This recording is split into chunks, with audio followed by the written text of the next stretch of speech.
अगर आप SSC board की तैयारी कर रहे हो तो ये वीडियो आपके लिए बहुत इम्पॉर्टेंट है। यहाँ हम 10th के मोस्ट रिपीटेड क्वेश्चंस डिस्कस करेंगे जो कि आपको 3 मार्क्स के लिए पूछे जा सकते हैं। तो चलिए स्टार्ट करते हैं हम चैप्टर 1 से, जो कि है हमारा लीनियर इक्वेशंस इन 2 वेरिएबल्स।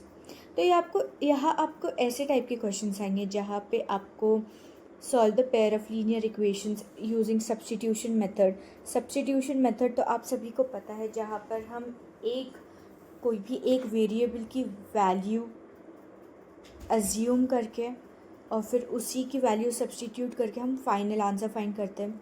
एलिमिनेशन मेथड जो हम इक्वेट करते हैं दोनों इक्वेशंस, इक्वेशन 1 और इक्वेशन 2, उस तरह से हम अपनी x और y की वैल्यू साइमल्टेनियसली फाइंड करते हैं।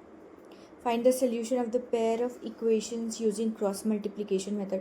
क्रॉस मल्टीप्लिकेशन मेथड बोलिए, डिस्क्रिमिनेंट मेथड बोलिए या क्रैमर्स रूल बोलिए, ये तीनों को सॉल्व करने का मेथड एक ही है।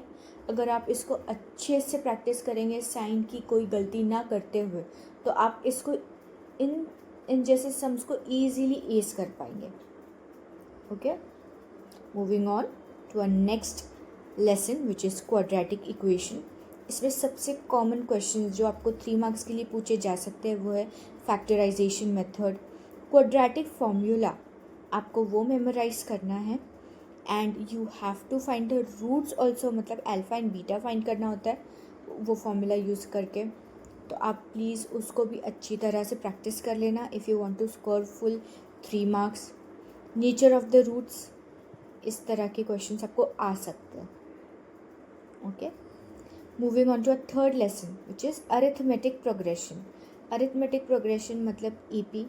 यहाँ पे आपको 3 फॉर्मूलाज है जहाँ पे आप टर्म फाइंड कर सकते हो और summation of the given terms find कर सकते हो।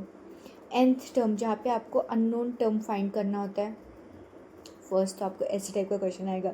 Second, sum of first n terms of an EP.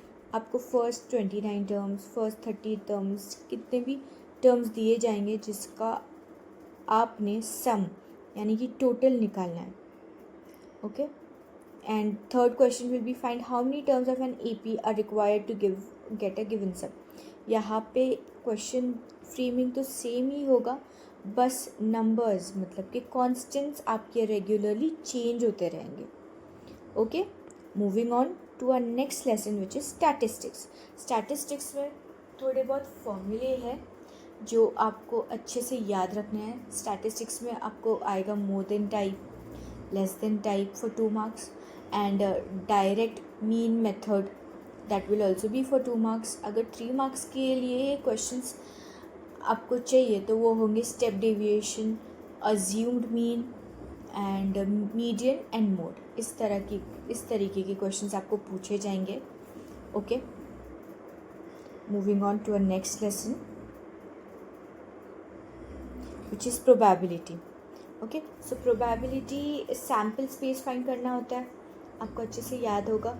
Probability, आपको एक इवेंट दिया जाएगा जिसकी प्रोबेबिलिटी या तो जिसके आने की चांसेस ज़्यादा हो, वे उस तरह के सम्स आपको पूछे जाएंगे जो कि काफ़ी सिंपल होते हैं। अगर आप अच्छे से सैम्पल स्पेस अपना फ्रेम कर लो और फिर उसकी नेक्स्ट कंडीशन समझ के, क्वेश्चन समझ के अगर आप आपका सम या आपका आंसर फाइंड करो, सो that will score you a lot of marks. Okay, so we will end our video here and I request you कि आप प्लीज़ मेरे चैनल को like, share, comment and subscribe करें एंड प्लीज़ शो सम